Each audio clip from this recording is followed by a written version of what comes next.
Jadi gini guys, aku ada nih cerita dari ceramah Ustaz Quraisy Shihab tentang rukun iman yang bahas soal takdir.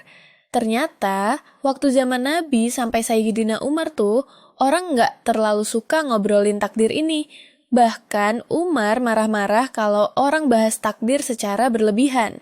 Intinya, yang penting itu kita usaha dulu aja, nggak usah mikirin sudah ketentuan atau enggak.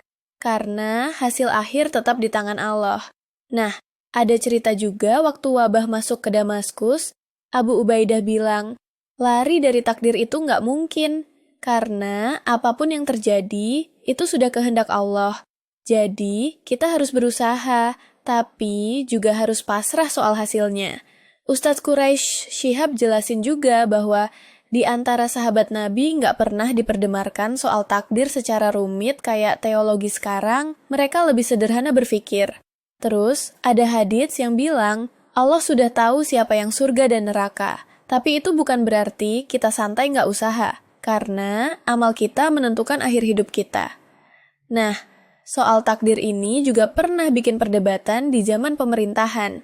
Kayak di masa khalifah dan kerajaan dulu, ada konflik sampai pembunuhan, karena beda cara pandang soal takdir dan kekuasaan Allah. Tapi intinya, takdir itu bukan berarti manusia pasrah total tanpa usaha. Dan juga bukan berarti manusia sepenuhnya bebas tanpa campur tangan Allah.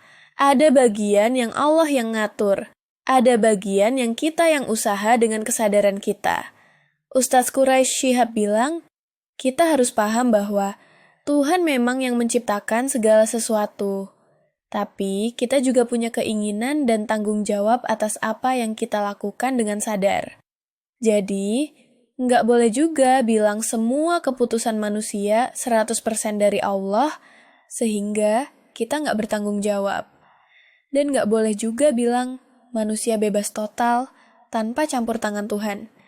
Intinya kita harus seimbang, usaha maksimal, tapi tetap percaya segala sesuatu ada dalam ketentuan Allah. Nah, itu ceritanya dari ceramah Ustaz Quraisy Shihab yang aku ceritain santai gini ya.